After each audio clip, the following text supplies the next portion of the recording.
Even thousands of years ago, philosophers like Plato, Aristotle, and Socrates understood the tremendous influence music has on its listeners. Aristotle recognized that music can even shape people's character, warning, if one listens to the wrong kind of music, he will become the wrong kind of person. 18th century Scottish writer and politician Andrew Fletcher echoed this sentiment when he said, "Let me make the songs of a nation, and I care not who makes its laws." It's foolish to deny the power of music and musicians, or to deny that songs and music videos are often very persuasive pieces of propaganda. Musicians often affect fashion, starting new trends, and even creating new words and catchphrases. I'm sure you're familiar with bling, for shizzle, getting jiggy with it, and other idiotic terms coined by mainstream musicians that millions of mentally enslaved morons incorporated into their vocabulary, some of which were added to the dictionary they became so popular. Many listeners clearly copied the dress and style of their favorite musicians, and some songs are admittedly designed to bring attention to various social causes.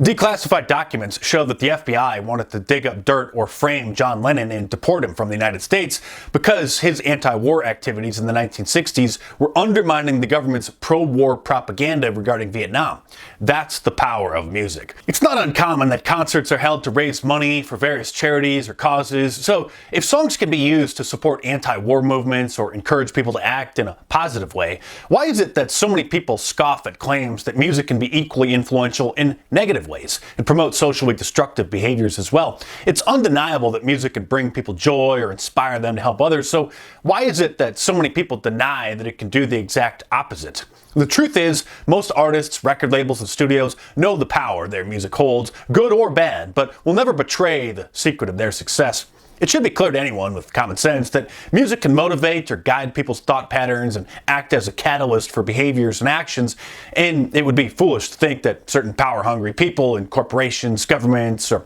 even shadowy groups wouldn't want to harness this power for their own goals, using music and celebrities as pawns in their propaganda game. And while many people think it's an internet conspiracy theory that any government agency has any interest in controlling entertainment, declassified documents prove that the US government had implemented a special program in Cuba where popular Cuban hip-hop artists were recruited by the CIA, which co-opted the rappers and used them to encourage their fans to rise up and overthrow their communist president, Raul Castro. The documents reveal that US intelligence agency contractors spent millions of dollars through a front company called Creative Associates International,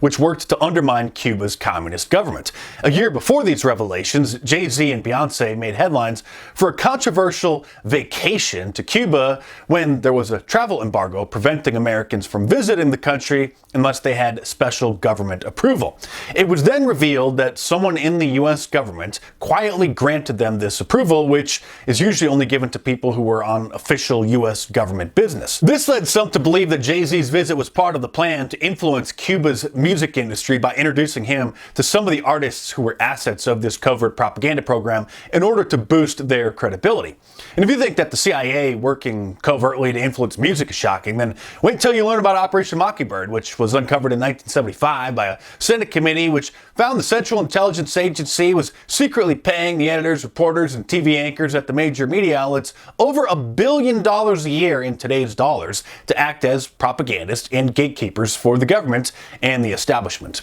The Church Committee's report admitted that the CIA maintained a network of several hundred people in the news business to not only gather intelligence for the CIA, but also use their positions to influence public opinion by publishing propaganda in the newspapers and on television stations they work at. In George Orwell's novel 1984, the Ministry of Truth was the department of the government that provided citizens with all of their newspapers, films, textbooks, TV shows, and novels, and this department's purpose was to keep the population distracted with their endless propaganda campaign and out of the government's way so party officials could maintain their power. And that's basically Operation Mockingbird's goal, which is why the deep state and their Mockingbird media assets all repeat the same fake news, lying about Hunter Biden's laptop being Russian disinformation when they all knew that it was real, but they're far more sinister than that. They've been systematically trying to normalize gender bending, child drag queens, fanning the flames of anti-whiteism, and tearing apart the basic fabric of society. The fact fact is that most pop culture icons are just puppets held up as idols that are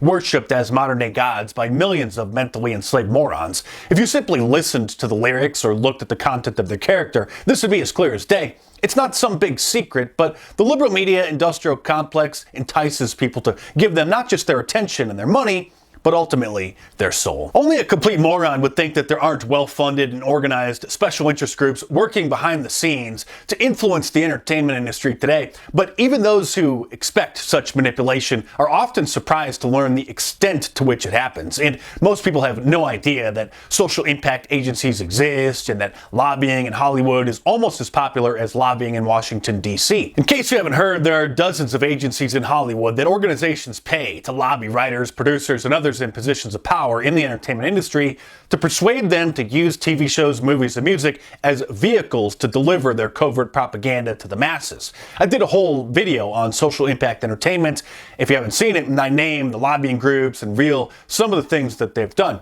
And then there's the whole other rabbit hole when you start looking into the CIA and the Department of Defense's entertainment liaison offices in Hollywood, which lend out expensive military equipment like tanks and jets to producers so they can make movies in exchange for script approval, so those projects serve as military-industrial complex propaganda. When people really take a step back and look behind the curtain to see how the mechanisms of power in the industry really work, they often realize, as the saying goes, the conspiracy theorists were right. Assuming that rap actually qualifies as music, it's undeniable that it's degraded the American culture, perhaps more than any other form of entertainment. Promoting violence, crime, doing drugs, abusing women, it's impossible to know how many seeds have been planted in the minds of the mentally enslaved who mindlessly mimic what they internalize from the lyrics. Just like the children in the classic Bobo doll experiments from the 1960s, it's undeniable that consuming representations of violence primes some people to be inclined to behave the same way. Media effects studies show that such content can function as a catalyst for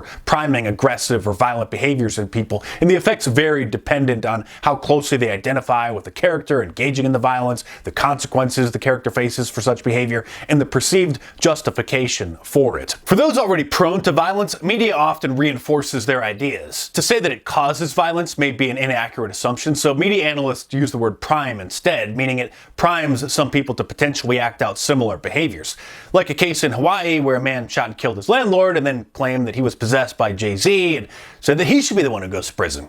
In a certain sense, the man was possessed by Jay-Z, since the rapper's murderous lyrics filled his head, and in his mind, he just did what he thought Jay-Z would have done. There's so much more to these stories that you should know, so order my book, Hollywood Propaganda, How TV, Movies, and Music Shape Our Culture, in paperback from Amazon.com, or download the ebook from any of the major ebook stores, Kindle iBooks, Nook, or Google Play. It's a lot more in-depth than my short little videos, which I obviously have to tone down a bit just in case the thought police are watching. So head on over to Amazon.com and order my book, or click the link in the description below and check it out.